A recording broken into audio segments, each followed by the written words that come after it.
Jay-Z on the rocks, backstage at Midsummer Music Fest 2026, and sitting next to me is Royale Lynn. Once again, Royale, great to see you. How are you doing? Hi, I'm so good. Thank you for having me. It's good to see you again. Welcome to Minnesota. The first time you and I have had a chance to talk in my home state of Minnesota. I know you kind of grew up just a little over the border, not too far away. Yes, in Southern Ontario.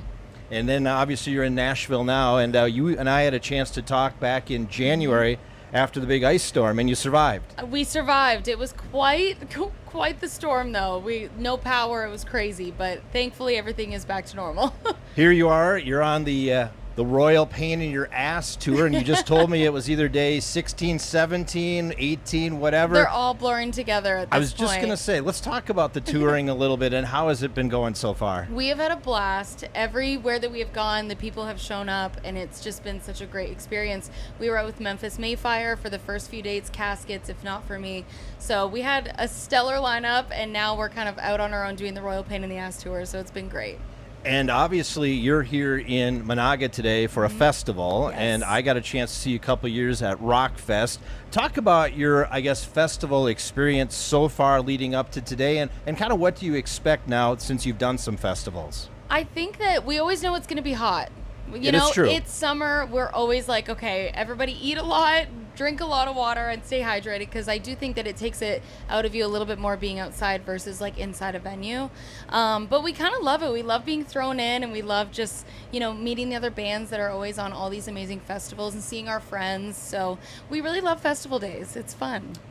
A lot to talk about today. And last time we talked, you couldn't tell me much. Yes. I don't know what you can tell me now this time, but 6 months ago when we talked, we were kind of wrapping up your album Black Magic and saying, hey, what's the new album coming up? So I guess right out of the bat, you got a new song called Altar. Yes. It's kind of got a pop metal sound to it. Is that kind of the concept we're going for this one? I think that you can expect this next chapter to sound similar, if not more crazy than Altar. Oh, okay. Yes. It's just the beginning. This is just the beginning. Good to know. So, as of now, new album coming out. Do we have anything yet on that? Nothing yet. I can't say anything. I'll get in trouble. So we're still at that same point 6 months later, huh? Yes, we've got a full tour straight through until September. We've got over 32 dates. We got new music that just dropped. Altar just dropped. Yep. And yeah, we're very excited to have new music out. And we're spinning it on 94 Rocks, Thank you. It's in our B rotation, so just short of power. You. So hopefully tonight when you're singing it out on stage, a lot of people around here will sing it back to you. And I'm assuming, as you've been doing this now for a few years and been out there, you're starting to hear the audience sing back your songs. What's that mean? I mean, it's been amazing. I mean, 6 Feet obviously had its moment, and there's a few songs in the set that we've added back for this tour specifically, and the amount of people that know even the older cuts and know every word, it's just, it's amazing. Every night I'm like, I could cry. It's so amazing. So I did prepare some questions this time, and that's why I'm wearing my cheaters, because I'm old. One day when you get there, you'll have the same thing. It'll probably happen. It happens to everybody. So first of all, let's talk. Your first question here is, your music blends hard rock, country influence, and metal. Was that always the plan, or did it actually happen naturally? I've always been a metalhead, and I grew up in the country, and I think that putting a genre, staying inside a box was always something that we never wanted to do. And yes, I started out in more of a country space, but I've been a metalhead my entire life, and I think the music kind of shows that. And I'm just so excited to show you guys what I've been working on since 6 Feet Deep and kind of the country thing, because we've kind of taken out all of the country, and we're kind of leaning in this more like pop metal thing, which I feel so fulfilled in. And when I create the art, I want to love it as well. So yeah, when we talked about Black Magic, you were kind of talking about kind of the state of your life where you were in at that time. Yes. And now it seems like that chapter maybe is over, and now this is into the next chapter. Yes, I fully feel like I've just embraced like my, being a woman and loving hard rock and loving metal and wanting to incorporate all these amazing things like 90s, pop is, I have such a love for it. So I really wanted to incorporate it as we were going and making these new songs. I think we've kind of already answered this question the last time I talked to you, but what's been your biggest pinch me moment so far on stage? Ooh, I mean, nothing tops singing with Disturbed. Yeah, I knew that was probably my answer last time, Yep. because truly it's surreal to be able to go out and to be asked to do that song with them, Don't Tell Me, which is an incredible song. So to do that in front of like almost 100,000 people twice with Disturbed, like, that's like singing with a god, So I'm so grateful that I got those opportunities. And I think I've asked you this question before about collaborations. Are there any in the works on this new album? I can't say yet, but I would love to, but I can't yet. Okay, that's all right. So that means there's a maybe. Is there a classic rock song you would love to cover someday? Ooh, that's a great question. There are a few. I think that today you're going to see one of the covers that we do, and we've done for years and years and years, and I almost took it out of the set, but it's become such a song that I was like, this is why I wanted to do this. And I mean, should I tell you? Because sure. They're not going to see it. They won't see it till after. Well, I am such a Flyleaf fan, and I always have been since I was a little girl, and I always was like, I want to sing like Lacey when I grow up.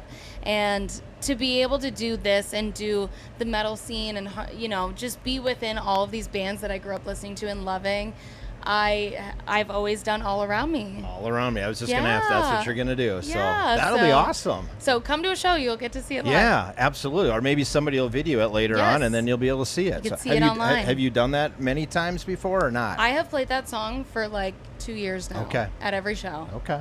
Yep.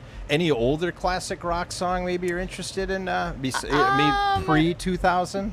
I mean, there's probably so many off the top of my head, but yeah, there's so many influences that have really just kind of helped me, like songs from back in the day that I really loved. Yep. There's so many to choose from, so it's hard to pick just one. It is, especially when you do an interview and on the spot. Yes, you're like, I'm like, wait, like I want to do so many, and I know. I actually, I don't think I'd like to be in your role in the sense of as the person being interviewed. Yes. I like being the one that has the questions already, Yes. because the answers sometimes they just don't come, do they? No, totally. One that like comes to the top of my head is Radiohead. I would love to do a Radiohead cover. Yes, I would love to do Creep one day.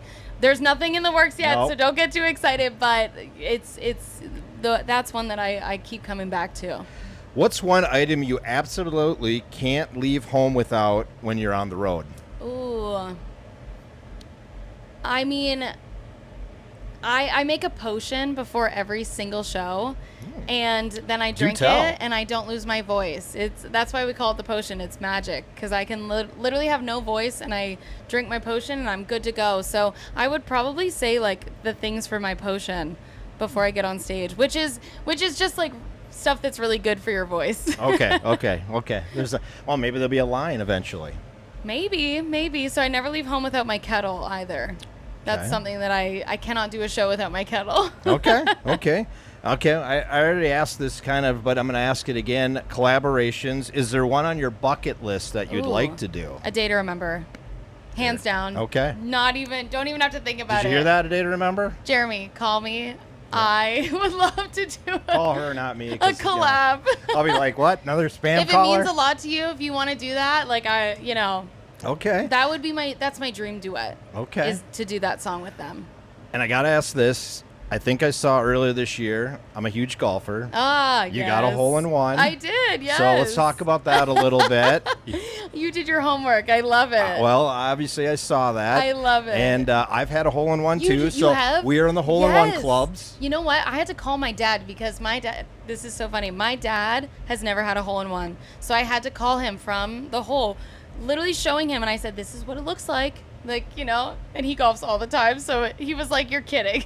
So as a golfer, I got to ask what the yardage was and what did you use for a club? All of the details. I used my 7-iron. I forget how far it was. I was in shock. Like, one of my friends, she was there and she goes, we were both looking at each other and we're like, where'd the ball go? And I was like, oh my God. In the hole. Crazy, I know. And I think it was like one of those things where it was like kind of a fluke. Because like, when you're just playing and you're like, let's just like play and, have fun today, and that's when it happens, and you're like, oh my God. Well, I look back like 3 I've got my years. clubs in the bus right Oh, you now. Yeah, I bring them everywhere. I knew that, but I didn't think we were going to have enough time for this, but I was going to say, wanna hey, go- we should go golf. Sometimes we just put a bucket outside of the bus chipping? and we chip in just How's for your chipping fun. game? How's your short game? Honestly, when I'm out on the road, pretty great. Pretty my good? my driving is a little bit. Okay, how about the putting, though? Because that's where you lose a lot of strokes. Honestly, I'm not too bad at putting. Okay. Yeah. I also I've worked at golf courses back in the day and worked with the golf pros, and I've golfed my entire life. So Nice. Yeah, I do really we should golf though. We that will would do be that. fun. We will Okay. do that. All right, Next I'm time going to give here. some rapid fire questions. So Okay. right from the hip. You ready? Here we go. Yes. Favorite road snack? Ooh, Cheez-Its. Morning person or night owl? Morning person. Tattoos or no more tattoos? Oh my God, bring on the tattoos. Loudest crowd you've ever played? Oh my gosh, that's so hard. That's so hard. I mean, it was probably one of the festivals at this point. I feel like that would be the loudest. So my next question, Dream Festival. What would we play at? Oh my gosh. I mean, I want to play Download. Yes. I would love to go back and play some of the Danny Wimmer things again, I want to play Ink. There's a lot of things that I still have to check off the bucket list. Favorite karaoke song? Ooh, Sugar We're Going Down Swingin' by Fall Out Boy. Yep. Okay, favorite guilty pleasure TV show? Oh, I love the Kardashians. All right. 2 more. Cats or dogs? Cats. All right. And one album every rock fan should own. Homesick by A Day to Remember. There you go. All right, last question. 5 years from now, when fans look back at Royale Lynn today, what do you hope they will say about this chapter of your career? Ooh, that's a great question. I hope that they see that we as creators on this record and all of my co-writers really just tried to write who I am in this moment. And I think this next chapter is very, very much embracing womanhood and metal and doing the craziest stuff that we can do possible. And I hope that people look back and just can see that we tried to push the box as far as we can. That's awesome. Good to see you. Thank you for having me. Awesome seeing you. That's Royale Lynn. I'm Jay-Z on the rocks.